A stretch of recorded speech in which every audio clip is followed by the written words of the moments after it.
नमस्कार दर्शक बंधुओं, आज गुरुवार का पावन दिन है। वह दिन जो भगवान श्री हरि विष्णु को समर्पित है। शास्त्रों में कहा गया है कि गुरुवार के दिन यदि सच्चे मन से भगवान विष्णु की कथा सुनी जाए तो जीवन में फैली दरिद्रता, क्लेश, अहंकार और पाप धीरे धीरे नष्ट होने लगते हैं। ये कथा केवल सुनने के लिए नहीं होती, ये आत्मा को झकझोरने के लिए होती है। आज की यह कथा एक ऐसे राजा की है जिसके पास धन था, सत्ता थी, शक्ति थी, लेकिन उसके पास धर्म नहीं था। ये कथा है एक माँ के आंसुओं की, एक पत्नी के त्याग की और एक ऐसे अहंकारी मनुष्य की जिसे भगवान विष्णु ने तोड़ा नहीं बल्कि बदल दिया। अगर आपके जीवन में भी बार बार दुख लौट कर आ रहा है, अगर घर में अशांति है, अगर आपको लगता है कि सब कुछ होते हुए भी कुछ खाली है, तो आज की यह विष्णु कथा आपके लिए है। इस कथा में आपको पाप का परिणाम भी दिखेगा और सच्चे पश्चाताप का फल भी। तो आइए गुरुवार के इस पवित्र दिन भगवान श्री हरि विष्णु का नाम लेकर इस चमत्कारी और जीवन बदल देने वाली कथा की शुरुआत करते हैं। लेकिन दर्शक बंधु, आगे बढ़ने से पहले भगवान श्री हरि विष्णु से जुड़ी एक अत्यंत गंभीर और सत्य बात आपको बताना बहुत आवश्यक है। हमारे प्राचीन धर्म ग्रंथों में, विशेष रूप से गरुड़ पुराण में, यह स्पष्ट कहा गया है कि भगवान विष्णु की कथा या उनकी सीख को बीच में छोड़ देना केवल कथा को अधूरा छोड़ना नहीं होता, बल्कि यह धर्म से विमुख होने जैसा माना जाता है, क्योंकि अधूरी विष्णु कथा मन में भ्रम, संशय और अधूरा सत्य छोड़ देती है, और यही अधूरा सत्य आगे चलकर मनुष्य को गलत कर्मों की ओर ले जाता है। इसीलिए आपसे विनम्र प्रार्थना है कि आज गुरुवार के इस पावन दिन भगवान श्री हरि विष्णु की इस कथा को अंत तक अवश्य सुने। ये केवल एक कहानी नहीं है, बल्कि यह स्वयं नारायण का दिया हुआ जीवन का दर्पण है, जिसमें हर मनुष्य अपने कर्मों का प्रतिबिंब देख सकता है।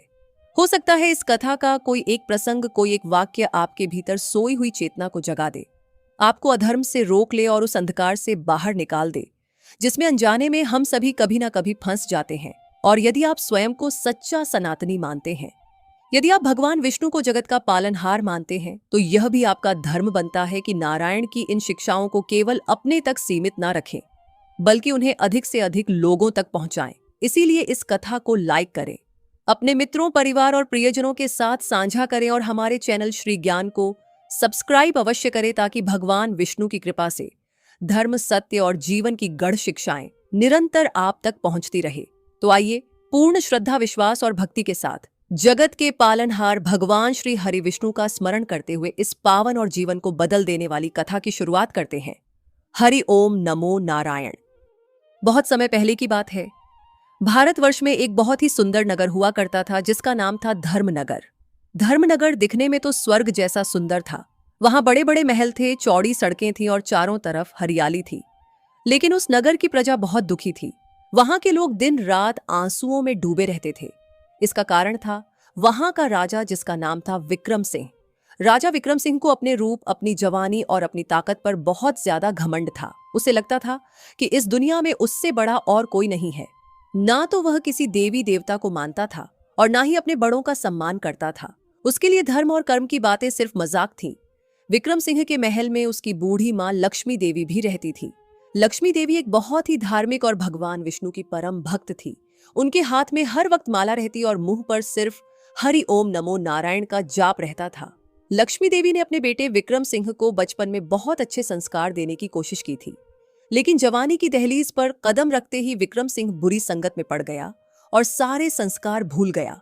महल के अंदर एक हिस्सा ऐसा था जहां अंधेरा रहता था और दीवारों से सीलन की बदबू आती थी। उसी कोने में राजा ने अपनी बूढ़ी माँ लक्ष्मी देवी को रहने के लिए एक छोटा सा कमरा दे रखा था। जिस माँ ने उसे 9 महीने पेट में रखा और दूध पिलाकर बड़ा किया, आज वही बेटा उस माँ को 2 वक्त की रोटी देने में भी आनाकानी करता था। राजा विक्रम सिंह की शादी एक बहुत ही गुणवान और सुंदर राजकुमारी से हुई थी, जिसका नाम पद्मावती था। पद्मावती साक्षात लक्ष्मी का रूप थी। वह बहुत ही शांत स्वभाव की थी और अपनी सास लक्ष्मी देवी की बहुत सेवा करना चाहती थी। लेकिन राजा विक्रम सिंह ने पद्मावती को साफ मना कर रखा था कि वह उसकी माँ के पास ज्यादा ना जाए। राजा विक्रम सिंह का दिन और रात राजकाज में नहीं, बल्कि नाच गाने और मदिरा में बीतता था। नगर के बीचों बीच उसने एक अलग महल बनवा रखा था। उस महल में एक बहुत ही रूपवती वेश्या रहती थी, जिसका नाम सुंदरी था। राजा विक्रम सिंह अपना सारा समय उसी वेश्या के चरणों में बिताता था। वह वेश्या जैसा कहती, राजा वैसा ही करता। प्रजा अपनी समस्याओं को लेकर राजा के पास आती, घंटों धूप में खड़ी रहती, लेकिन राजा को फुर्सत ही नहीं थी कि वह अपने महल से बाहर निकलकर गरीबों की पुकार सुने। एक दिन गुरुवार की सुबह थी। धर्मनगर में ठंडी हवा चल रही थी। राजमाता लक्ष्मी देवी अपनी छोटी सी कोठरी में जागी। उनकी आंखों से आंसू बह रहे थे। कल रात से उन्हें भोजन नहीं मिला था। उन्होंने कांपते हुए हाथों से पानी का लोटा उठाया और 2 घूंट पानी पीकर अपनी भूख मिटाने की कोशिश की। उनके मन में बस एक ही पीड़ थी कि उनका बेटा इतना कठोर कैसे हो गया। लक्ष्मी देवी ने दीवार के सहारे खड़े होकर भगवान विष्णु की मूर्ति के सामने हाथ जोड़े। वह बोली, हे प्रभु, मेरे पिछले जन्मों का ये कैसा पाप है जो मुझे अपने ही बेटे के हाथों इतना अपमान सहना पड़ रहा है। मेरे बेटे को सद्बुद्धि दो प्रभु। वह अधर्म के रास्ते पर चल पड़ा है। वह उस वेश्या के मोह जाल में फंसकर अपना राजपाट और परिवार सब कुछ भूल गया है। उधर राजा के मुख्य शयन कक्ष में रानी पद्मावती भी जागी। उसने देखा कि राजा अभी तक महल में नहीं आए हैं। उसे पता था कि राजा रात भर उस वेश्या के पास ही रहे होंगे। पद्मावती की आंखों में भी आंसू आ गए। उसने जल्दी से स्नान किया और पीले रंग के वस्त्र धारण किए, क्योंकि वह हर गुरुवार को भगवान विष्णु का व्रत करती थी। पद्मावती छुपते छुपाते रसोई घर में गई और वहां से कुछ फल और थोड़ा सा दूध लिया। वह जानती थी कि अगर राजा को पता चला कि वह अपनी सास के लिए भोजन ले जा रही है तो बहुत बड़ा हंगामा खड़ा हो जाएगा। फिर भी एक बहू का धर्म निभाते हुए वह दबे पांव लक्ष्मी देवी की कोठरी की तरफ बढ़ी। जैसे ही पद्मावती ने कोठरी का दरवाजा खोला, उसने देखा कि लक्ष्मी देवी जमीन पर लेटी हुई है और नारायण नारायण जप रही है। पद्मावती ने दौड़कर उनका सिर अपनी गोद में रख लिया। उसने कहा, माँ जी उठिए, मैंने आपके लिए दूध और फल लाई हूं। कल से आपने कुछ नहीं खाया है। लक्ष्मी देवी ने अपनी कमजोर आंखें खोली और अपनी बहू को देखा। उन्होंने कहा, बेटी तू क्यों अपनी जान जोखिम में डालती है? अगर विक्रम सिंह को पता चल गया तो वह तुझे बहुत डांटेगा। मुझे अब जीने का मोह नहीं है। बस भगवान विष्णु मुझे अपने चरणों में जगह दे दें। तभी बाहर से जोर जोर से ढोल नगाड़ों की आवाज आने लगी। पद्मावती घबरा गई। उसने खिड़की से झांक कर देखा तो राजा विक्रम सिंह का रथ महल के आंगन में आ रहा था। राजा रथ से उतरा, लेकिन वह अकेला नहीं था। उसके साथ वह वेश्या भी थी। राजा उस वेश्या का हाथ पकड़े हुए बड़े शान से महल की सीढ़ियां चढ़ रहा था। यह देखकर पद्मावती का दिल बैठ गया। आज तक राजा उस औरत को महल के अंदर नहीं लाया था, लेकिन आज तो उसने सारी हदें पार कर दी थी। महल के नौकर और सिपाही सब सिर झुकाए खड़े थे।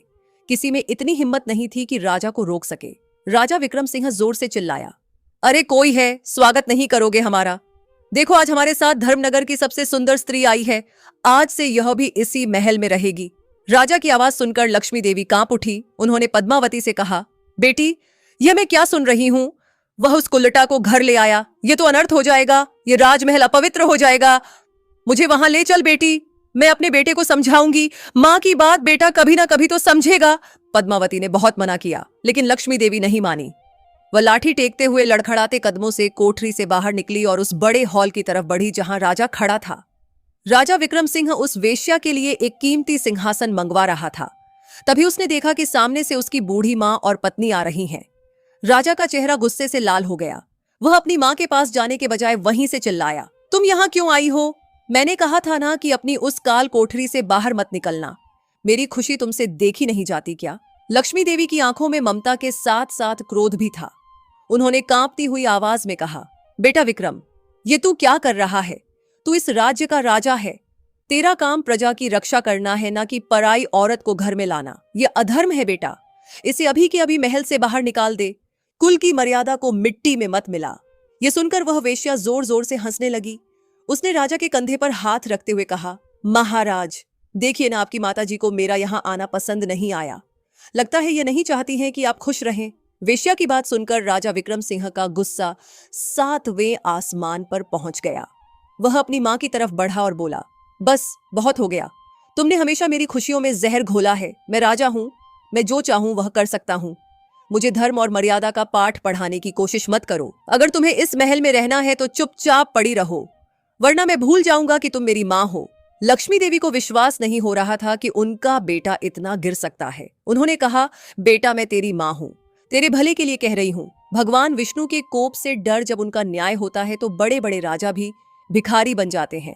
गुरुवार का दिन है, कम से कम आज तो पाप मत कर।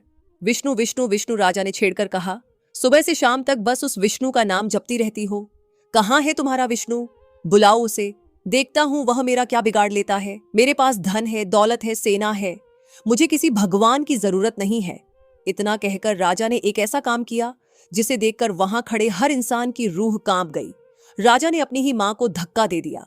लक्ष्मी देवी संभल नहीं पाई और महल के कड़े फर्श पर गिर पड़ी। उनके माथे से खून निकलने लगा। पद्मावती चीख पड़ी, मां जी।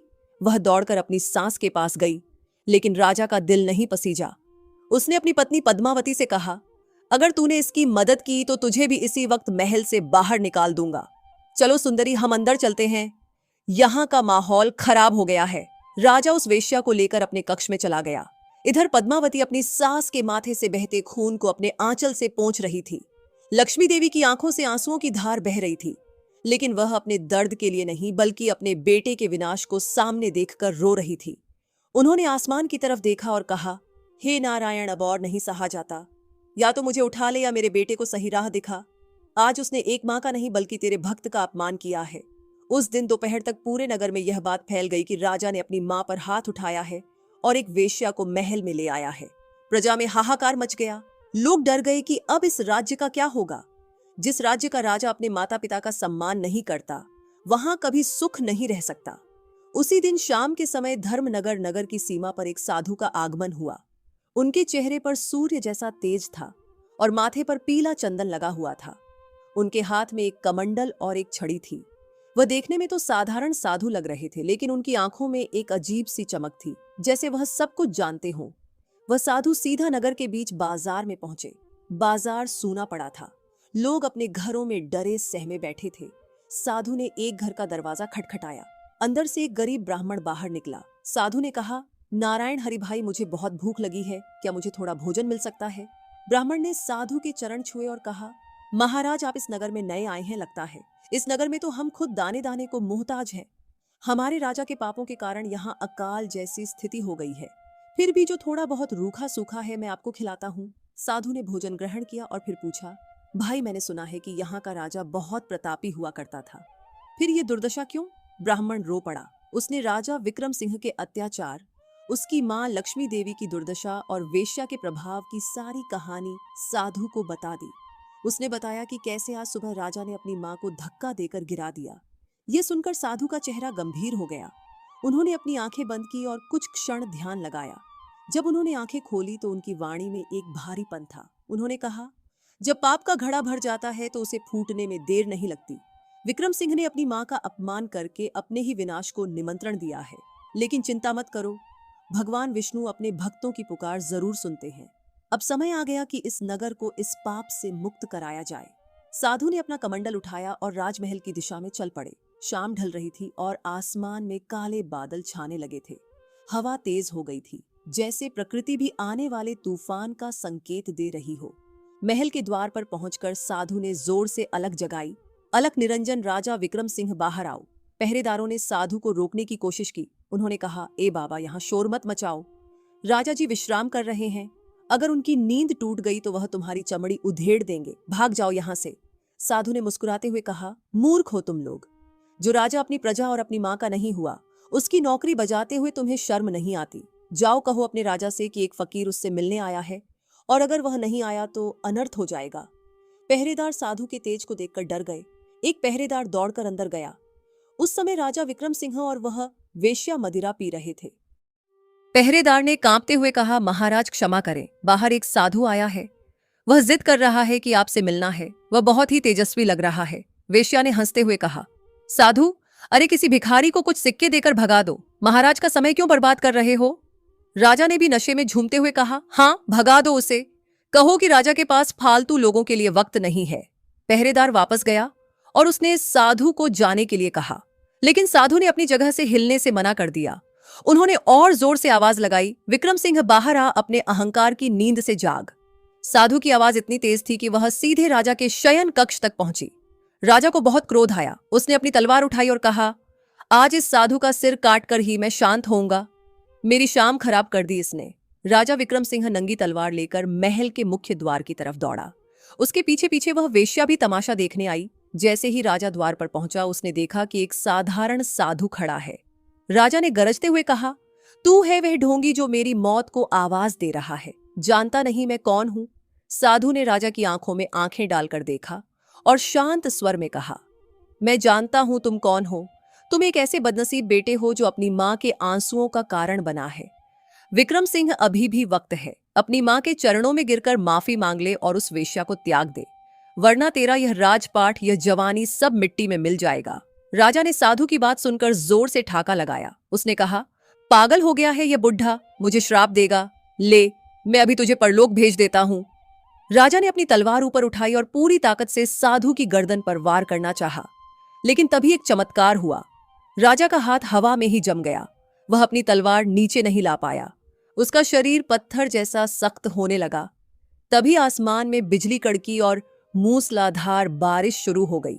साधु ने कहा, मूर्ख राजा, तूने मुझ पर नहीं, साक्षात धर्म पर वार किया है। तू अपनी ताकत पर बहुत इतराता है ना। जा, आज से तेरी ये ताकत, ये सुंदरता सब खत्म हो जाएगी। साधु की बात पूरी होते ही वहां एक जोरदार धमाका हुआ। राजा विक्रम सिंह को ऐसा लगा जैसे उसके शरीर के अंदर आग लग गई हो। जिस तलवार को पकड़कर उसे इतना घमंड था, वह उसके हाथ से छूटकर जमीन पर गिर पड़ी। राजा चीखना चाहता था, लेकिन उसके गले से आवाज नहीं निकल रही थी। वह घुटनों के बल उसी कीचड़ और बारिश में गिर पड़ा। देखते ही देखते वहां खड़े सभी लोगों की आंखों के सामने एक भयानक दृश्य घटा। राजा विक्रम सिंह, जो अपनी सुंदरता पर इतना इतराता था, उसका शरीर बदलने लगा। उसकी चमड़ी जो सोने की तरह चमकती थी, वह काली पड़ने लगी। उसके चेहरे पर बड़े बड़े काले दाग उभर आए। उसके शरीर का मांस गलने लगा और उसमें से मवाद बहने लगा। कुछ ही पलों में वह नौजवान और सुंदर राजा एक कोढ़ी और बूढ़े भिखारी जैसा दिखने लगा। उसके शरीर से ऐसी बदबू आने लगी कि वहां खड़ा होना भी मुश्किल हो गया। महल के सिपाही और नौकर डर के मारे पीछे हट गए। वे आपस में कान्हा फूंसी करने लगे। हे भगवान, ये क्या हो गया? ये तो हमारे राजा का पाप सामने आ गया है। लेकिन सबसे ज्यादा हैरानी की बात तो उस वेश्या सुंदरी का व्यवहार था, जिस सुंदरी के लिए राजा ने अपनी मां को धक्का दिया था। वह सुंदरी अब राजा की हालत देखकर डर गई। उसने अपनी नाक पर कपड़ा रख लिया और पीछे हटते हुए बोली, छी छी, यह क्या बला है? दूर हटो मुझसे, कैसी गंदी बदबू आ रही है। राजा विक्रम सिंह, जो अब जमीन पर पड़ा तड़प रहा था, उसने बड़ी मुश्किल से अपना हाथ सुंदरी की तरफ बढ़ाया। उसकी आंखों में मदद की भीख थी। वह हकलाते हुए बोला, कहाँ? सुंदरी, मुझे बचाओ, मुझे पानी दो। सुंदरी ने राजा के बढ़ाए हुए हाथ को पैर से ठोकर मार दी। वह चिल्लाई, दूर रह मुझसे कौड़ी कहीं के, खबरदार जो मुझे छूने की कोशिश भी की। मैं तो राजा विक्रम सिंह की प्रेमिका थी, किसी भिखारी की नहीं। तेरा यह रूप देखकर मुझे उल्टी आ रही है। राजा का दिल टूट गया। उसे यकीन नहीं हो रहा था कि जिस औरत पर उसने अपना सब कुछ लुटा दिया, आज वही उसे पैर की ठोकर मार रही है। तभी महल के अंदर से रोने की आवाज आई। बेटा, मेरे बेटे को क्या हो गया? यह आवाज राजमाता लक्ष्मी देवी की थी। माथे से बहते हुए खून और कमजोर शरीर के बावजूद जब उन्होंने बाहर का शोर सुना तो वह दौड़ती हुई आई। उनके पीछे पद्मावती भी थी। जब लक्ष्मी देवी ने अपने बेटे को उस हालत में देखा तो वह चीख पड़ी। उन्होंने यह नहीं देखा कि उनका बेटा कौड़ी हो गया है या उसके शरीर से बदबू आ रही है। एक मां के लिए बेटा सिर्फ बेटा होता है। लक्ष्मी देवी बारिश में भीगती हुई दौड़ी और अपने बेटे के गले लग गई। जिस शरीर को छूने से वेश्या कतरा रही थी, मां ने उसी गलते हुए शरीर को अपनी छाती से लगा लिया। लक्ष्मी देवी रोते हुए बोली, अरे कोई वैद्य को बुलाओ, मेरे बेटे को क्या हो गया है? देखो इसका शरीर कैसे जल रहा है। फिर उनकी नजर सामने खड़े साधु पर पड़ी। साधु अभी भी शांत मुद्रा में खड़े थे। लक्ष्मी देवी समझ गई कि यह सब इन्हीं का किया धरा है। वह अपने बेटे को छोड़कर साधु के चरणों में गिर पड़ी। उन्होंने साधु के पैर पकड़ लिए और गिड़गिड़ाते हुए बोली, हे महात्मा, मेरे बेटे को माफ कर दीजिए। यह नादान है, इसे नहीं पता कि यह क्या कर रहा था। आप तो दयालु हैं, संतों का दिल तो मक्खन जैसा होता है। इसे श्राप मत दीजिए, अगर इसे कुछ हो गया तो मैं जी नहीं पाऊंगी। साधु ने लक्ष्मी देवी को उठाया और कहा, माता उठिए, आप जैसी तपस्विनी स्त्री का अपमान करके इसने अपने पुण्य कर्मों को जला दिया है। ये मेरा श्राप नहीं, इसका अपना कर्म है। इसने अपनी जन्म देने वाली मां को ठुकराकर एक वेश्या को अपना भगवान माना। इसने प्रजा को सताया और धर्म का अपमान किया। भगवान विष्णु का चक्र जब चलता है तो उसे कोई नहीं रोक सकता। लक्ष्मी देवी फिर भी हाथ जोड़कर खड़ी रही। नहीं महाराज, कोई तो उपाय होगा। मेरे बेटे को उसका पुराना रूप लौटा दीजिए, मैं उसे समझाऊंगी, वह सुधर जाएगा। साधु ने सिर हिलाया और कहा, अब बहुत देर हो चुकी है माता, इसे अब अपने पापों का प्रायश्चित करना ही होगा, और इसका प्रायश्चित इसी महल में रहकर नहीं हो सकता। इसे उस दुख और दर्द को महसूस करना होगा जो इसने दूसरों को दिया है। तभी वहां खड़ी सुंदरी को एक मौका मिल गया। उसने सोचा कि राजा तो अब बेकार हो गया है, अब इस महल और खजाने पर कब्जा करने का यही सही समय है। उसने राजा के सेनापति की ओर देखा जो पहले से ही सुंदरी की सुंदरता पर मोहित था। सुंदरी ने सेनापति को इशारा किया और जोर से बोली, सेनापति जी आप क्या देख रहे हैं? यह आदमी अब हमारा राजा नहीं है, ये तो एक कोढ़ी है। शास्त्रों में लिखा है कि एक कोढ़ी और अपवित्र व्यक्ति राजा नहीं बन सकता, और यह साधु ठीक कह रहा है। यह सब इसके पापों की सजा है। इसे तुरंत महल से बाहर निकाल दिया जाए, वरना इसकी बीमारी पूरे महल में फैल जाएगी। राजा विक्रम सिंह ने अपनी फटी हुई आंखों से सुंदरी को देखा। वह विश्वास नहीं कर पा रहा था कि यह वही सुंदरी है। उसने बोलने की कोशिश की, सेनापति इसे गिरफ्तार करो, लेकिन सेनापति अपनी जगह से नहीं हिला। उसने देखा कि राजा अब कमजोर और निसहाय है। शक्ति अब राजा के पास नहीं रही। सेनापति ने कड़क आवाज में कहा, सैनिकों इस भिखारी को उठाकर महल के बाहर फेंक दो। यह अब हमारा राजा नहीं है। पद्मावती और लक्ष्मी देवी यह सुनकर सन्न रह गई। पद्मावती आगे आई और बोली, सेनापति अपनी जुबान को लगाम दो, ये तुम्हारे स्वामी हैं, तुम इनके साथ ऐसा व्यवहार कैसे कर सकते हो?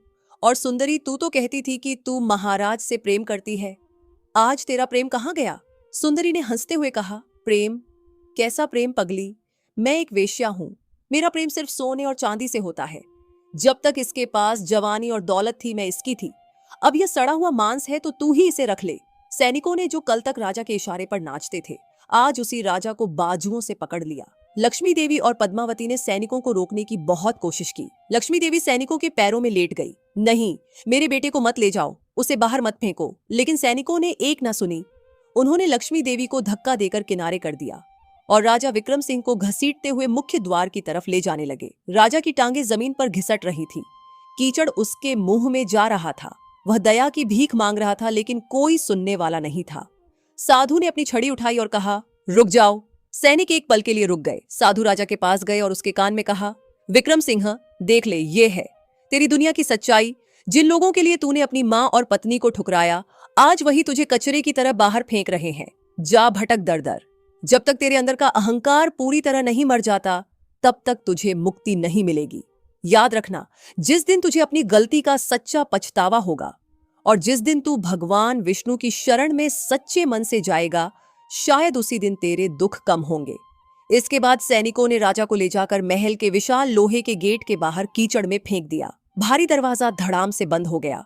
अंदर सुंदरी ने तुरंत आदेश देना शुरू कर दिया, सुनो सब लोग, आज से इस महल का शासन मैं और सेनापति जी संभालेंगे। और हाँ, इस बूढ़ी औरत और इसकी बहू को भी उठाकर उस काल कोठरी में बंद कर दो। इन्हें खाने को कुछ मत देना। राजा तो गया, अब इनका भी नंबर है। बाहर मूसलाधार बारिश हो रही थी। राजा विक्रम सिंह कीचड़ में औंधे मुंह पड़ा था। बिजली कड़की और उसकी रोशनी में राजा ने देखा कि वह महल जो कुछ घंटे पहले तक उसका था, अब उसके लिए बंद हो चुका है।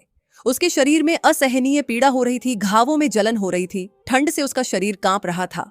उसने उठने की कोशिश की लेकिन गिर पड़ा। वह रोना चाहता था लेकिन आंसू भी नहीं निकल रहे थे। उसे अपनी माँ की याद आई। उसे याद आया कि कैसे उसने अपनी माँ को धक्का दिया था। उसे साधु की बात याद आई, आज तूने साक्षात धर्म पर वार किया है। भूख और प्यास से राजा का हाल बेहाल था। वह रेंगते हुए सड़क के किनारे एक पेड़ के नीचे गया। धर्मनगर की सड़कें, जहां वह अपने रथ पर शान से निकलता था और लोग उसके डर से छुप जाते थे, आज वही सड़कें उसे काटने को दौड़ रही थीं। कुछ देर बाद बारिश थोड़ी कम हुई। राजा ने देखा कि कुछ कुत्ते वहां घूम रहे हैं। राजा के शरीर से आ रही मवाद की बदबू ने कुत्तों को आकर्षित किया। कुत्ते उसकी ओर भौंकते हुए दौड़े। राजा डर गया। उसने पत्थर उठाने की कोशिश की लेकिन उसके हाथों में इतनी ताकत नहीं थी। दूर हटो, मैं राजा विक्रम सिंह हूं, वह चिल्लाया, लेकिन उसकी आवाज एक फटे हुए बांस जैसी निकली। कुत्ते उस पर झपट पड़े। राजा ने जैसे तैसे खुद को बचाया और वहां से भागने की कोशिश की। वह गिरता पड़ता नगर की गलियों में भागा। भागते भागते वह एक घर के सामने पहुंचा। उसे बहुत जोरों की भूख लगी थी। उसने देखा कि घर के बाहर कूड़े के ढेर में कुछ झूठा खाना पड़ा है। महलों में 56 भोग खाने वाला राजा विक्रम सिंह आज उस कूड़े के ढेर को ललचाई नजरों से देख रहा था। उसका पेट भूख से ऐंठ रहा था। उसने कांपते हाथों से कूड़े में से एक रोटी का टुकड़ा उठाया। वह मिट्टी में सना हुआ था। जैसे ही उसने उसे मुंह में डालने की कोशिश की, घर के अंदर से एक आदमी निकला।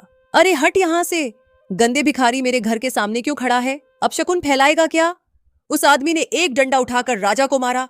डंडा राजा की पीठ पर लगा और वह दर्द से कराह उठा। भाई, मैं भिखारी नहीं हूं, मैं तुम्हारा राजा हूं, मुझे पहचानो। आदमी हंसा। तू और राजा, शक्ल देखी है अपनी आईने में। राजा जी तो महल में मजे कर रहे होंगे, तू कोई पापी है जिसे भगवान ने ऐसी सजा दी है। भाग यहां से, वरना दूसरा डंडा सिर पर मारूंगा। राजा को अपनी जान बचाने के लिए वहां से भागना पड़ा। वह समझ गया कि अब कोई उसे राजा नहीं मानेगा। उसका रूप इतना भयानक हो चुका है कि लोग उसे इंसान भी नहीं समझ रहे हैं। पूरी रात राजा भटकता रहा। पैरों में छाले पड़ गए। शरीर के घाव बारिश के पानी से और ज्यादा दुखने लगे। सुबह होते होते वह नगर के बाहर शशान घाट के पास पहुंच गया। वहां एक पुराना खंडहर था। राजा उसी खंडहर में छुपकर बैठ गया। उसे रह रहकर अपनी पत्नी पद्मावती का चेहरा याद आ रहा था। वह कितनी अच्छी थी, राजा ने सोचा। वह हमेशा कहती थी कि माँ जी की सेवा करो, पुण्य मिलेगा, लेकिन मैंने उसकी एक ना सुनी। आज अगर पद्मावती मेरे पास होती तो शायद मेरे घावों पर मरहम लगा देती। और मेरी माँ राजा का गला भर आया। उसे वह दृश्य याद आया जब माँ ने उसे कोड़ी हालत में भी गले लगा लिया था। माँ ने मुझे नहीं छोड़ा, लेकिन मैंने उसे धक्का दे दिया। हे भगवान विष्णु, क्या मेरे पाप इतने बड़े हैं कि मुझे माफी नहीं मिल सकती? तभी उसे खंडहर के बाहर कुछ लोगों की बातें सुनाई दी। दो लकड़हारे वहां से गुजर रहे थे। एक ने कहा, सुना भाई, महल में क्या हुआ? राजा तो गायब हो गया और अब वह वेश्या और सेनापति मिलकर राज कर रहे हैं। उन्होंने तो आते ही कर 2 गुना कर दिया है और बेचारी राजमाता और रानी को काल कोठरी में डाल दिया है। कहते हैं उन्हें पानी तक नहीं दिया जा रहा। दूसरे ने कहा, हाँ भाई, घोर कलयुग है, लेकिन राजा को भी उसके कर्मों की सजा मिली। सुना है कोई साधु आया था, उसी ने श्राप दिया है। अब राजा ना जाने कहां मारा मारा फिर रहा होगा। यह सुनकर राजा विक्रम सिंह के होश उड़ गए। मेरी माँ और पत्नी को कैद कर लिया और उन्हें पानी भी नहीं मिल रहा। यह सब मेरी वजह से हुआ है। मैंने ही उस नागिन को दूध पिलाया था। राजा को अब अपनी भूख और प्यास की चिंता नहीं थी। उसे चिंता थी तो बस अपनी माँ और पत्नी की। लेकिन वह लाचार था। वह इतना कमजोर था कि सीधा खड़ा भी नहीं हो सकता था। तो वह सेनापति और वेश्या का मुकाबला कैसे करता? राजा वहीं खंडहर की दीवार से सिर टेक कर फूट फूट कर रोने लगा। हे नारायण, हे हरि, मुझे भले ही नरक में डाल दो, लेकिन मेरी माँ और पत्नी की रक्षा करो। मैंने बहुत बड़ा पाप किया है प्रभु। जीवन में पहली बार राजा विक्रम सिंह के मुंह से भगवान का नाम सच्चे दिल से निकला था। और कहते हैं कि जब दुख की अग्नि में तपकर इंसान भगवान को पुकारता है तो वह पुकार सीधे बैकुंठ तक जाती है। अभी राजा रो ही रहा था कि उसे एक मधुर आवाज सुनाई दी। बेटा, क्यों रो रहे हो? राजा ने चौंक कर सिर उठाया। उसने देखा कि सामने एक बहुत ही बूढ़ा और कमजोर ब्राह्मण खड़ा है। ब्राह्मण के कपड़े फटे हुए थे, लेकिन उसके चेहरे पर एक अजीब सी शांति थी। राजा ने कहा, बाबा, मेरे पास आपको देने के लिए कुछ नहीं है। मैं खुद एक बदनसीब हूँ जिसे अपने ही घर से निकाल दिया गया है। ब्राह्मण मुस्कुराया और राजा के पास बैठ गया। उसने अपनी पोटली खोली और उसमें से 2 रोटियां निकाली। बेटा, देने वाला तो वह ऊपर वाला है, हम तो बस माध्यम हैं, ले या खा ले। लगता है तूने कई दिनों से कुछ नहीं खाया है। राजा ने संकोच करते हुए रोटियों की तरफ देखा। लेकिन बाबा, मैं एक कोढ़ी हूँ, मुझे छूने से आप भी अपवित्र हो जाएंगे, मुझसे दूर रहिए। ब्राह्मण ने हंसते हुए राजा का हाथ पकड़ा और रोटी उसके हाथ में रख दी। शरीर की बीमारी से आत्मा अपवित्र नहीं होती बेटा, अपवित्र तो वह होता है जिसके मन में मैल हो। खा ले, यह भगवान का प्रसाद है। राजा ने जैसे ही रोटी का पहला टुकड़ा मुंह में डाला, उसकी आंखों से आंसुओं की धार बह निकली। वह रोटी उसे अमृत जैसी लग रही थी। खाते खाते उसने ब्राह्मण से पूछा, बाबा, आप कौन हैं? इस मुसीबत के समय में जहां अपने भी साथ छोड़ देते हैं, आप एक अनजान होकर मेरी मदद क्यों कर रहे हैं? ब्राह्मण ने कहा, मैं तो एक यात्री हूं बेटा, धर्मनगर जा रहा था, लेकिन सुना है वहां अधर्म का राज्य हो गया है, इसीलिए यहीं रुक गया। वैसे तुम कौन हो और तुम्हारी यह हालत कैसे हुई? राजा विक्रम सिंह ने अपनी पूरी कहानी उस ब्राह्मण को सुना दी। उसने अपने घमंड, अपनी मां के अपमान, साधु के श्राप और सुंदरी की धोखेबाजी, सब कुछ सच सच बता दिया। बोलते बोलते उसका गला रंध गया। कहानी सुनने के बाद ब्राह्मण ने एक गहरी गहरी सांस ली। उसने राजा की आंखों में देखा और कहा, बेटा विक्रम सिंह, तुमने पाप तो बहुत भारी किया है। एक माँ का दिल दुखाना ईश्वर को सबसे ज्यादा क्रोधित करता है, लेकिन अच्छी बात यह है कि तुम्हें अपनी गलती का एहसास हो गया है। पछतावे के आंसू पापों को धोने का काम करते हैं। राजा ने ब्राह्मण के पैर पकड़ लिए। बाबा, मुझे कोई रास्ता बताइए, मुझे अपनी चिंता नहीं है, लेकिन मैं अपनी माँ और पत्नी को उस डायन के चंगुल से बचाना चाहता हूँ। मुझे क्या करना चाहिए? ब्राह्मण ने कहा, रास्ता तो एक ही है बेटा, जिस भगवान का तुमने अपमान किया, अब उसी की शरण में जाना होगा। आज गुरुवार है, भगवान विष्णु का प्रिय दिन। इसी जंगल के उस पार एक बहुत पुराना विष्णु मंदिर है। वो बहुत समय से वीरान पड़ा है। तुम वहां जाओ, उस मंदिर की सफाई करो और वहीं बैठकर भगवान विष्णु की तपस्या करो। अपनी माँ के लिए और अपने पापों की माफी के लिए प्रार्थना करो। राजा ने पूछा, क्या भगवान मुझे माफ करेंगे? मैंने तो उनका बहुत मजाक उड़ाया है। ब्राह्मण ने कहा, ईश्वर भाव का भूखा होता है बेटा। अगर तुम्हारा प्रायश्चित सच्चा है तो वह जरूर सुनेंगे, लेकिन याद रखना राह आसान नहीं होगी। तुम्हारी परीक्षा ली जाएगी। क्या तुम तैयार हो? राजा ने अपनी मुट्ठी भींची और कहा, मैं तैयार हूं बाबा। अपनी मां के लिए मैं कुछ भी करूंगा। ब्राह्मण ने आशीर्वाद दिया। तो जाओ बेटा। राजा विक्रम सिंह ने उस ब्राह्मण के चरण छुए और लड़खड़ाते कदमों से जंगल की उस दिशा में चल पड़ा जिधर ब्राह्मण ने इशारा किया था। लेकिन राजा को यह नहीं पता था कि यह कोई साधारण ब्राह्मण नहीं था और जंगल का वह रास्ता कांटों और जंगली जानवरों से भरा हुआ था। उसकी असली परीक्षा तो अब शुरू होने वाली थी। अगला भाग पार्ट 3 लिखने की आज्ञा दें। यहाँ कहानी का तीसरा भाग है। कहानी भाग 3। राजा विक्रम सिंह उस ब्राह्मण के बताए रास्ते पर चल पड़ा। जंगल बहुत घना और डरावना था। वहां ना तो सूरज की रोशनी ठीक से पहुंच रही थी और ना ही कोई पगडंडी नजर आ रही थी। चारों तरफ सिर्फ झाड़ियां, कांटेदार पौधे और बड़े बड़े पेड़ थे। राजा के पैरों में जूते नहीं थे। उसके पैरों में पहले से ही छाले पड़े हुए थे और अब जंगल के नुकीले पत्थर और कांटे उन छालों को और गहरा कर रहे थे। हर कदम पर उसे ऐसा दर्द होता जैसे कोई सुई चुभो रहा हो। लेकिन राजा रुका नहीं। उसकी आंखों के सामने बार बार अपनी बूढ़ी मां का चेहरा आ रहा था, जिसे उसने अपने हाथों से धक्का दिया था। चलते चलते राजा के पैर एक भारी जड़ से टकराए और वह मुंह के बल जमीन पर गिर पड़ा। उसके घुटनों से खून रिसने लगा। दर्द के मारे उसकी चीख निकल गई। उसकी हिम्मत जवाब देने लगी थी। वह वहीं जमीन पर लेट गया और सोचने लगा कि अब उसे और नहीं चला जाएगा। तभी उसे झाड़ियों के पीछे से किसी जंगली जानवर की गुर्राने की आवाज आई। राजा कांप गया। वह जानता था कि इस हालत में वह किसी जानवर का मुकाबला नहीं कर सकता। लेकिन उसी पल उसे उस ब्राह्मण की बात याद आई। तुम्हारी परीक्षा ली जाएगी। राजा ने मन ही मन सोचा, अगर मैं आज हार मान गया तो मेरी मां और पत्नी को उस डायन से कौन बचाएगा? नहीं विक्रम सिंह, तुझे उठना ही होगा। ये दर्द तेरे पापों के सामने कुछ भी नहीं है। राजा ने पास पड़े एक सूखे डंडे का सहारा लिया और बड़ी मुश्किल से खड़ा हुआ। वह लड़खड़ाते हुए गिरते पड़ते आगे बढ़ता रहा। करीब 2 घंटे चलने के बाद उसे झाड़ियों के बीच एक पुरानी और टूटी फूटी इमारत दिखाई दी। राजा ने ध्यान से देखा। वह वही विष्णु मंदिर था जिसके बारे में ब्राह्मण ने बताया था। लेकिन मंदिर की हालत देखकर राजा का दिल बैठ गया। वह मंदिर नहीं बल्कि एक खंडहर लग रहा था। मंदिर की दीवारों पर पीपल के पेड़ उग आए थे। गुंबद का आधा हिस्सा टूट चुका था। चारों तरफ मकद्दी के जाले और चमगादड़ों का बसेरा था। ऐसा लग रहा था जैसे सदियों से यहाँ किसी ने पूजा नहीं की है। राजा धीरे धीरे मंदिर की सीढ़ियां चढ़ने लगा। सीढ़ियां काई से फिसलन भरी थीं। वह संभल कर ऊपर चढ़ा और मंदिर के गर्भगृह में पहुंचा। अंदर का नजारा और भी दुखद था। भगवान विष्णु की पत्थर की मूर्ति धूल और मिट्टी की मोटी परत के नीचे दबी हुई थी। मूर्ति पर सूखे फूल और पक्षियों की बीट पड़ी थी। यह देखकर राजा विक्रम सिंह की आंखों में आंसू आ गए।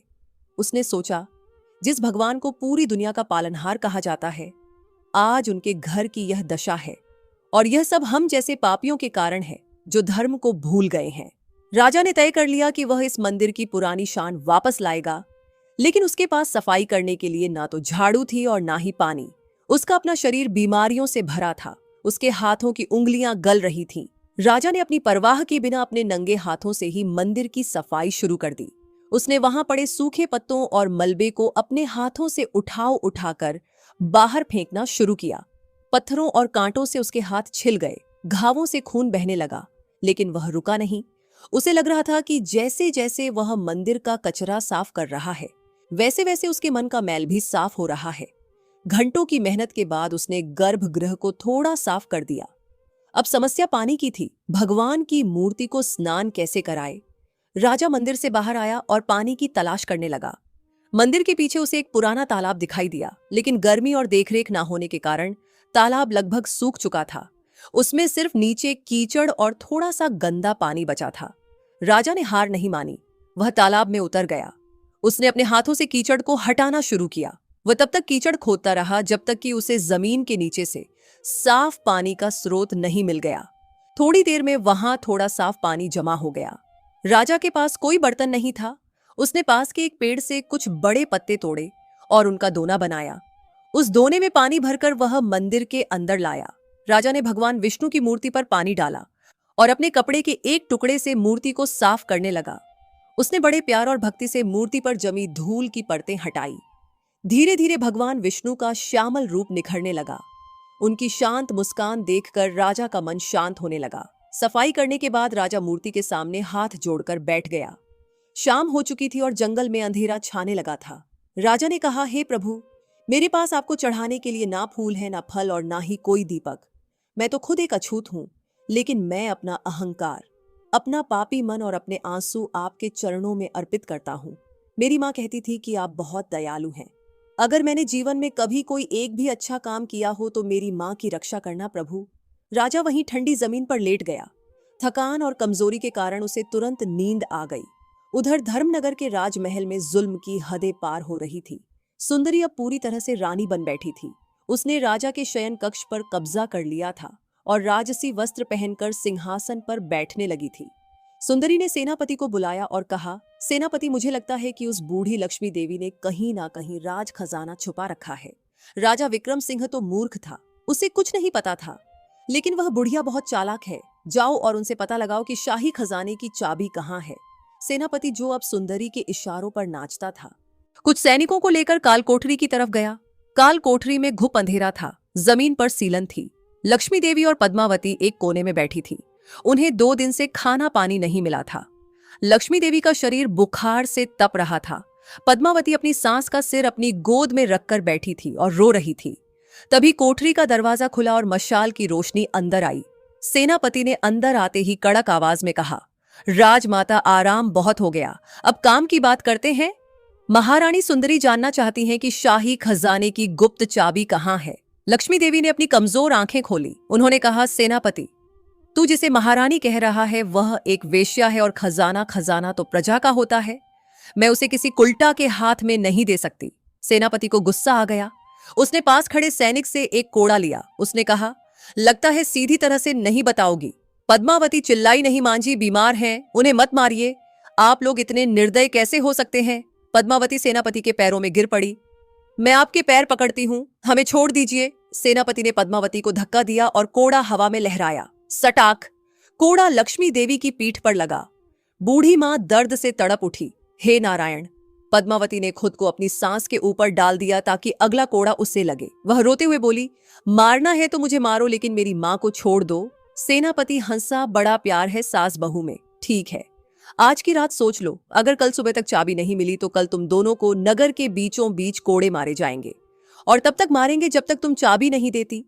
दरवाजा फिर से बंद हो गया। काल कोठरी में फिर से अंधेरा छा गया। लक्ष्मी देवी दर्द से कराह रही थी। पद्मावती ने अपने आंचल से उनकी पीठ सहलाई। लक्ष्मी देवी ने कहा, बेटी, तू क्यों मेरे लिए इतना कष्ट सह रही है।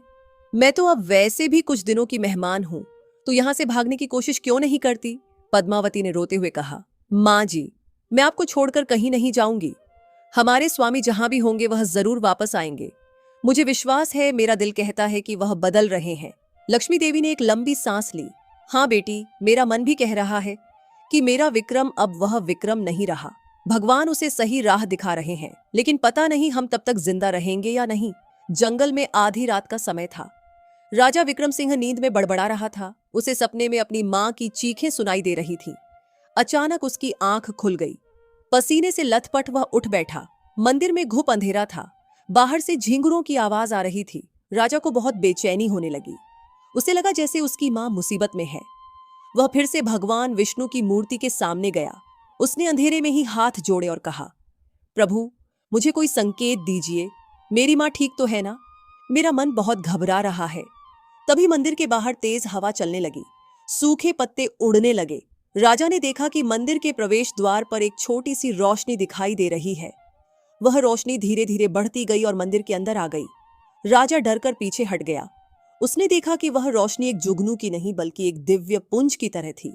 वह रोशनी सीधे भगवान विष्णु की मूर्ति के पास गई और वहां रखे उस पानी के धोने पर स्थिर हो गई। राजा हैरान था।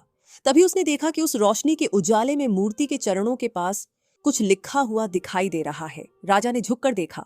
वहां प्राचीन भाषा में कुछ खुदा हुआ था, लेकिन चमत्कार यह था कि राजा उस भाषा को समझ पा रहा था। वहां लिखा था, ए नमो भगवते वासुदेवाय। जो भक्त गुरुवार के दिन केले के पेड़ की पूजा करता है, चने की दाल और गुड़ का भोग लगाता है और दूसरों का दुख हरने का संकल्प लेता है, भगवान श्री हरि उसकी हर मनोकामना पूरी करते हैं। राजा ने उस संदेश को पढ़ा। आज गुरुवार की रात ही थी, जो अब शुक्रवार की सुबह में बदलने वाली थी। राजा को समझ आ गया कि उसे क्या करना है।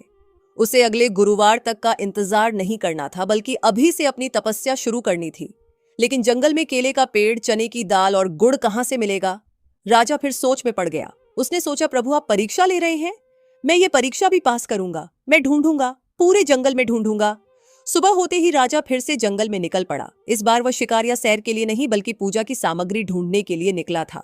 उसका शरीर अभी भी दर्द कर रहा था, भूख से पेट में आग लगी थी, लेकिन उसका संकल्प हिमालय जैसा अटल था। चलते चलते उसे दोपहर हो गई। उसे जंगल में कुछ जंगली फल मिले, लेकिन उसने उन्हें नहीं खाया। उसने सोचा कि पहले भगवान का भोग, फिर मेरा भोजन। काफी ढूंढने के बाद उसे एक जगह जंगली केले के कुछ पेड़ दिखाई दिए। राजा की खुशी का ठिकाना नहीं रहा। वह दौड़कर वहां गया। उसने श्रद्धा से केले के पेड़ को प्रणाम किया। हे देवुरु बृहस्पति, आपकी कृपा से मुझे यह वृक्ष मिला। अब समस्या थी चने की दाल और गुड़ की। जंगल में यह मिलना नामुमकिन था। राजा निराश होकर एक पत्थर पर बैठ गया। क्या उसकी पूजा अधूरी रह जाएगी? तभी उसे याद आया कि कल वह जिस ब्राह्मण से मिला था, उसने उसे 2 रोटियां दी थी। राजा ने वह रोटियां पूरी नहीं खाई थी। उसने एक रोटी का टुकड़ा अपने कपड़े में बांध कर रख लिया था कि बाद में काम आएगा। राजा ने वह टुकड़ा निकाला। वह बांसी हो चुका था। राजा ने सोचा, मेरे पास चने की दाल तो नहीं है, लेकिन मेरे पास यह अन्न है। भगवान तो भाव देखते हैं। लेकिन गुड़ कहां से आए? राजा की नजर सामने एक पेड़ पर पड़े मधुमक्खी के छत्ते पर पड़ी। उसमें शहद टपक रहा था। राजा ने सोचा, गुड़ तो गन्ने के रस से बनता है, जो मीठा होता है। शहद भी मीठा है और शुद्ध है। मैं शहद का भोग लगाऊंगा। लेकिन छत्ता बहुत ऊंचाई पर था और उसके चारों तरफ हजारों मधुमक्खियां भिनभिना रही थी। राजा जानता था कि अगर उसने छत्ते को छेड़ा तो मधुमक्खियां उसे काट काट कर मार डालेंगी। उसका शरीर पहले ही घावों से भरा था। राजा ने एक क्षण सोचा, अगर मां के लिए जान भी चली जाए तो कोई गम नहीं। राजा उस पेड़ पर चढ़ने लगा। उसकी पकड़ कमजोर थी, छाल से हाथ छिल रहे थे। जैसे ही वह छत्ते के पास पहुंचा, मधुमक्खियों ने उस पर हमला कर दिया। मधुमक्खियां उसके चेहरे, हाथों और खुले घावों पर डंक मारने लगी। राजा दर्द से बिलबिला उठा, लेकिन उसने उफ तक नहीं की। उसने जल्दी से अपना हाथ बढ़ाया और छत्ते से टपकता हुआ थोड़ा सा शहद उस रोटी के टुकड़े पर ले लिया और साथ में एक केले का पत्ता भी तोड़ लिया। मधुमक्खियों के हमले से बचते हुए वह धड़ाम से नीचे कूदा और मंदिर की तरफ भागा। उसका चेहरा सूज गया था, आंखें खुल नहीं रही थी। उसका पूरा शरीर जहर से जल रहा था, लेकिन उसके होठों पर मुस्कान थी। मिल गया, मुझे भोग मिल गया। वह बड़बड़ाता हुआ मंदिर पहुंचा। उसने भगवान के सामने केले के पत्ते पर वह शहद लगी रोटी और जंगली केला रखा। उसने लौटे में पानी भरकर रखा। फिर वह घुटनों के बल बैठ गया। हे नारायण, आज गुरुवार है। मैं पापी विक्रम सिंह आज से संकल्प लेता हूं कि जब तक मेरे राज्य से अधर्म का नाश नहीं हो जाता और मेरी मां और पत्नी सुरक्षित नहीं हो जाते, मैं हर गुरुवार को ऐसे ही आपकी पूजा करूंगा और निर्जला व्रत रखूंगा। ये शहद और रोटी ही मेरी दाल और गुड़ है। इसे स्वीकार करें प्रभु। राजा ने जैसे ही माथा जमीन पर टेका, मंदिर की घंटियां अपने आप बजने लगी। हवा में एक पवित्र खुशबू फैल गई। तभी धर्मनगर के महल में भी कुछ हलचल हुई। सुंदरी, जो सिंहासन पर बैठकर अंगूर खा रही थी, अचानक उसे लगा कि उसके गले में कुछ अटक गया है। वह खांसने लगी। उसका चेहरा नीला पड़ने लगा। सेनापति घबरा गया। महारानी, क्या हुआ? सुंदरी ने इशारे से पानी मांगा, लेकिन जैसे ही उसने पानी पिया, उसे खून की उल्टी हो गई। वह सिंहासन से नीचे गिर पड़ी और तड़पने लगी। महलों के राज वैद्य दौड़े आए। उन्होंने सुंदरी की नब्ज देखी और हैरान रह गए। राज वैद्य ने डरते हुए कहा, सेनापति जी, यह कोई साधारण बीमारी नहीं है। इनके शरीर में अचानक वात और पित्त का संतुलन बिगड़ गया है। ऐसा लगता है जैसे किसी अदृश्य शक्ति का प्रहार हुआ है। उधर जंगल में राजा विक्रम सिंह पूजा करके उठा। मधुमक्खियों के काटने का दर्द अचानक कम होने लगा था। उसने देखा कि उसके शरीर की सूजन धीरे धीरे कम हो रही है। यह उसकी तपस्या का पहला फल था। लेकिन राजा को अभी यह नहीं पता था कि उसकी असली परीक्षा अभी बाकी है। उसे सिर्फ पूजा नहीं करनी थी, उसे अपनी प्रजा के बीच जाकर उस विश्वास को फिर से जीतना था जो उसने खो दिया था। तभी मंदिर के बाहर उसे किसी के कराने की आवाज आई, बचाओ पानी। राजा तुरंत बाहर आया। उसने देखा कि एक बूढ़ा आदमी, जिसके कपड़े खून से सने थे, मंदिर की सीढ़ियों पर पड़ा है। राजा उसके पास गया और उसे सहारा देकर उठाया।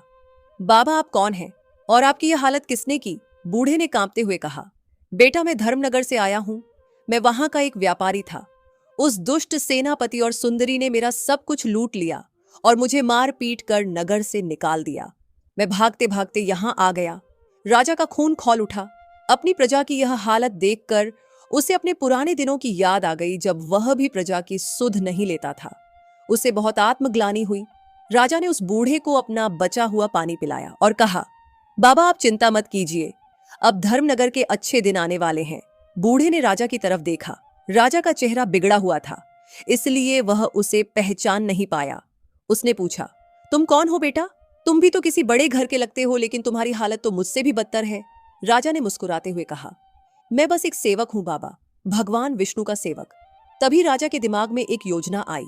उसने सोचा कि अगर उसे अपनी मां और पत्नी को बचाना है तो उसे भेष बदलकर धर्मनगर वापस जाना होगा, लेकिन इस कौड़ी रूप में उसे नगर में कोई घुसने नहीं देगा। उसी रात राजा ने भगवान के सामने बैठकर ध्यान लगाया। उसने प्रार्थना की कि उसे इतनी शक्ति मिले कि वह अपनी मां की रक्षा कर सके। अगली सुबह शुक्रवार का दिन था। राजा ने देखा कि मंदिर के पास उगने वाली कुछ जड़ी बूटियां चमक रही हैं। उसे बचपन में अपनी मां से सुनी हुई एक बात याद आई कि जंगल में संजीवनी जैसी कुछ बूटियां होती हैं जो घावों को भर सकती हैं। राजा ने उन पत्तियों को तोड़ा और पत्थर पर पीसकर उनका लेप बनाया। उसने वह लेप अपने घावों पर लगाया। लेप लगाते ही उसे जलन हुई, लेकिन फिर ठंडक महसूस होने लगी। राजा विक्रम सिंह ने भगवान विष्णु का नाम लेकर वह जड़ी बूटी वाला लेप अपने पूरे शरीर पर लगाया। लेप लगाते ही उसे गहरी नींद आ गई। वह मंदिर के फर्श पर ही सो गया। अगली सुबह जब पक्षियों की चहचहाट से राजा की आंख खुली तो उसे अपने शरीर में एक नई ऊर्जा महसूस हुई। उसने अपने हाथों को देखा। वह हैरान रह गया। उसके हाथों के घाव भर चुके थे। उसकी त्वचा जो काली पड़ गई थी और गल रही थी, अब फिर से सोने की तरह चमकने लगी थी। ये कोट का रोग पूरी तरह गायब हो चुका था, लेकिन अब उसके चेहरे पर वह पुराना घमंड नहीं था, बल्कि एक साधु जैसा तेज और शांति थी। राजा की आंखों से खुशी के आंसू बह निकले। वह दौड़कर भगवान विष्णु की मूर्ति के चरणों में गिर पड़ा। उसने कहा, हे प्रभु, हे दीन बंधु, आपने मुझ जैसे पापी पर इतनी दया की। आपने मुझे नया जीवन दिया है। अब यह जीवन सिर्फ आपकी भक्ति और प्रजा की सेवा में बीतेगा। राजा विक्रम सिंह ने जंगल के पास बहती नदी में स्नान किया। उसके कपड़े अभी भी फटे पुराने थे, लेकिन उसका व्यक्तित्व अब किसी सम्राट से भी बड़ा लग रहा था। उसने मुट्ठी में थोड़ी धूल उठाई और अपने माथे पर तिलक लगाया। अब समय आ गया था पापियों का विनाश करने का। राजा तेजी से धर्मनगर नगर की ओर चल पड़ा। जब वह नगर के द्वार पर पहुंचा तो पहरेदारों ने उसे रोका। रुक जा, कौन है तू? तेरे कपड़े तो भिखारी जैसे हैं, लेकिन चेहरा राजा जैसा चमक रहा है। राजा ने अपनी गरजती हुई आवाज में कहा, अपनी आंखों से भ्रम का पर्दा हटाओ सैनिकों, मैं तुम्हारा राजा विक्रम सिंह हूं। राजा की आवाज में वह पुरानी सिंह जैसी दहाड़ थी, जिसे सुनकर सैनिक कांप उठे। उन्होंने तुरंत राजा के पैर पकड़ ली। महाराज, आप लौट आए। अनर्थ हो गया महाराज, वह सेनापति और वेश्या मिलकर राज्य को लूट रहे हैं। राजा ने कहा, उठो, आज न्याय होगा। मेरे पीछे आओ। राजा विक्रम सिंह नंगी तलवार जो उसने एक सैनिक से ली थी, हाथ में लिए महल की ओर बढ़ा। प्रजा ने जब अपने राजा को सही सलामत और इतने तेजस्वी रूप में देखा तो राजा विक्रम सिंह की जय के नारे लगाने शुरू कर दिए। पूरा नगर राजा के पीछे पीछे महल में घुस गया। महल के दरबार में सेनापति सिंहासन पर बैठकर खजाने का हिसाब लगा रहा था। सुंदरी पास ही एक गद्दे पर लेटी दर्द से करा रही थी। उसका शरीर नीला पड़ चुका था। अचानक दरबार का दरवाजा जोर से खुला। राजा विक्रम सिंह आंधी की तरह अंदर आया। सेनापति ने देखा और हक्का बक्का रह गया। विक्रम सिंह, तुम जिंदा कैसे हो? तुम तो कोढ़ी थे। राजा ने क्रोधित होकर कहा, हां, मैं कोढ़ी था, लेकिन मेरी मां के आशीर्वाद और भगवान विष्णु की कृपा ने मुझे फिर से खड़ा कर दिया। पापी सेनापति, तूने मेरे नमक का हक अदा करने के बजाय मेरी ही पीठ में खंजर घोंपा। आज तेरा अंत निश्चित है। सेनापति ने तलवार निकाली और राजा पर हमला किया, लेकिन राजा विक्रम सिंह अब सिर्फ एक योद्धा नहीं था, उसके साथ धर्म की शक्ति थी। पलक झपकते ही राजा ने सेनापति की तलवार काट दी और उसे एक ही घूंसे में जमीन पर गिरा दिया। सैनिकों ने तुरंत सेनापति को जंजीरों में जकड़ लिया। अब राजा सुंदरी की ओर मुड़ा। सुंदरी ने डर के मारे हाथ जोड़ ली। वह रोते हुए बोली, महाराज, मुझे माफ कर दीजिए, मैं भटक गई थी, मुझे जीवन दान दे दीजिए। राजा ने घृणा से उसकी ओर देखा और कहा, सुंदरी, तूने मेरी मां का अपमान किया, एक पत्नी को उसके पति से दूर किया। मैं तुझे मारूंगा नहीं, क्योंकि तुझे मारना मेरी तलवार का अपमान होगा।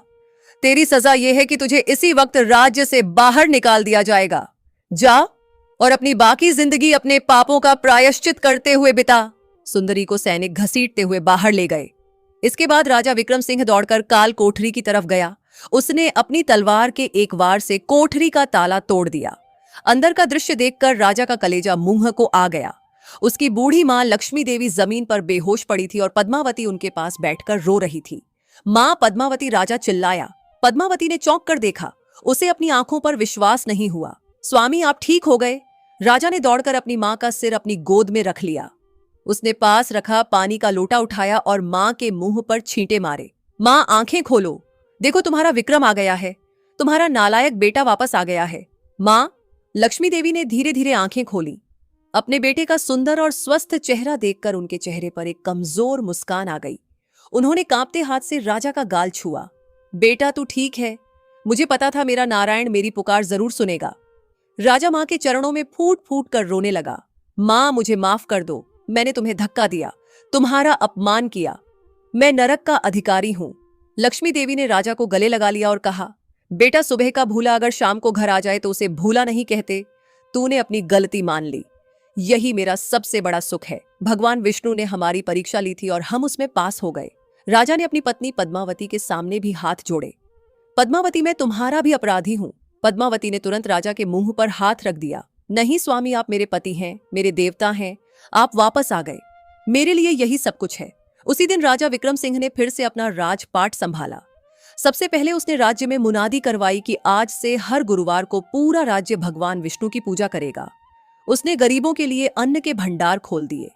जिस साधु ने उसे श्राप दिया था, राजा ने उन्हें ढूंढकर उनसे माफी मांगी। साधु ने प्रसन्न होकर उसे आशीर्वाद दिया कि उसका वंश हमेशा फलेगा फूलेगा। राजा विक्रम सिंह, रानी पद्मावती और माता लक्ष्मी देवी अब हर गुरुवार को नियम से केले के पेड़ की पूजा करते, चने की दाल और गुड़ का भोग लगाते और विष्णु सहस्त्र नाम का पाठ करते। धीरे धीरे धर्मनगर फिर से स्वर्ग जैसा सुंदर और खुशहाल बन गया। राजा के जीवन से दुख और दरिद्रता हमेशा के लिए चली गई। दर्शक बंधु, इस पूरी कथा से पहली और सबसे गहरी सीख यह मिलती है कि माता पिता का अपमान केवल एक पारिवारिक अपराध नहीं होता, बल्कि यह सीधे ईश्वर के विधान को चुनौती देना होता है।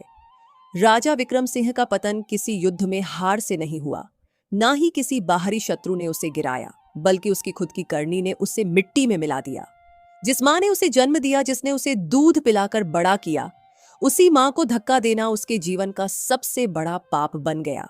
ये कथा स्पष्ट करती है कि माता पिता के आंसू सबसे भारी होते हैं। वे बिना शोर किए ईश्वर तक पहुंच जाते हैं। जब लक्ष्मी देवी ने अपने बेटे के लिए न्याय की पुकार की, तब कोई तलवार, कोई सेना, कोई धन उस पुकार के सामने खड़ा नहीं रह सका। इस सीख का सार यह है कि अगर जीवन में सुख, शांति और स्थिरता चाहिए तो सबसे पहले अपने माता पिता का सम्मान करना होगा। उनका आशीर्वाद कवच बनता है और उनका अपमान अभिशाप, चाहे कोई कितना ही शक्तिशाली क्यों ना हो। अगर उसने जन्म देने वालों का मान तोड़ा है तो उसका पतन निश्चित है। दूसरी सीख यह है कि अहंकार इंसान को अंधा कर देता है और जब तक अहंकार रहता है तब तक सुधार संभव नहीं होता। विक्रम सिंह के पास धन था, शक्ति थी, यौवन था और राज सिंहासन था, लेकिन यही सब उसे यह भ्रम देने लगे कि वह ईश्वर से भी बड़ा है। उसने धर्म का मजाक उड़ाया, साधु का अपमान किया और भगवान विष्णु के नाम को चुनौती बना दिया। लेकिन जैसे ही उसका अहंकार टूटा, जैसे ही वह भिखारी बनकर सड़कों पर भटका, तभी उसके भीतर का इंसान जागा। कथा यह सिखाती है कि दुख केवल सजा नहीं होता, कई बार वह सुधार का माध्यम होता है। अगर विक्रम सिंह को कोड़ना होता, अगर वह अपमानित ना होता, तो शायद वह कभी नहीं बदलता। जीवन में जब सब कुछ छिन जाता है तभी इंसान अपने भीतर झांकता है। इसलिए जब जीवन में कठिन समय आए, अपमान आए, गिरावट आए, तो उसे केवल दुर्भाग्य मत समझो। हो सकता है वही ईश्वर की योजना हो, तुम्हें अहंकार से मुक्त करने और सही रास्ते पर लाने की। तीसरी और सबसे आशा से भरी सीख यह है कि ईश्वर का द्वार कभी बंद नहीं होता, चाहे इंसान कितना ही बड़ा पापी क्यों ना रहा हो। अगर पश्चाताप सच्चा हो तो उद्धार निश्चित है। विक्रम सिंह ने भगवान का उपहास किया था, फिर भी जब वह सच्चे मन से रोया, जब उसने अपनी मां के लिए तपस्या की, जब उसने जंगल में कष्ट सहकर पूजा की, तब भगवान विष्णु ने उसे स्वीकार किया। न उसके पास शुद्ध सामग्री थी, न विधि विधान, न वैभव, फिर भी उसकी भक्ति स्वीकार हुई, क्योंकि उसमें स्वार्थ नहीं था, केवल प्रायश्चित था। यह सीख बताती है कि ईश्वर भाव देखते हैं, साधन नहीं। अगर मन बदल जाए अगर अहंकार टूट जाए और अगर किसी के दुख के लिए हृदय सच्चे मन से रो पड़े तो सबसे बड़ा पाप भी क्षमा हो सकता है। ओम जय जगदीश हरे स्वामी जय जगदीश हरे भक्त जनों के संकट भक्त जनों के संकट क्षण में दूर करे। ओम जय जगदीश हरे जो ध्यावे फल पावे दुख बसने मन का स्वामी दुख बसने मन का। सुख संपत्ति घर आवे सुख संपत्ति घर आवे कष्ट मिटे तन का। ओम जय जगदीश हरे मातिता तुम मेरे शरण गहूं मैं किसकी स्वामी शरण गहूं। मैं किसकी तुम बिन और ना दूजा तुम बिन और ना दूजा आस करूं।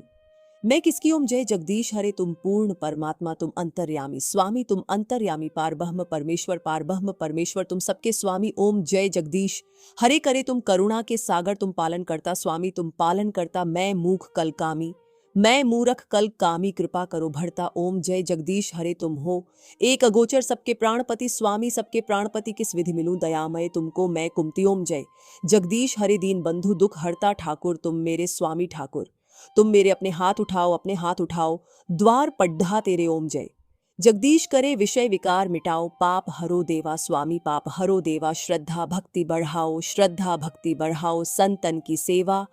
ओम जय जगदीश हरे ओम जय जगदीश हरे।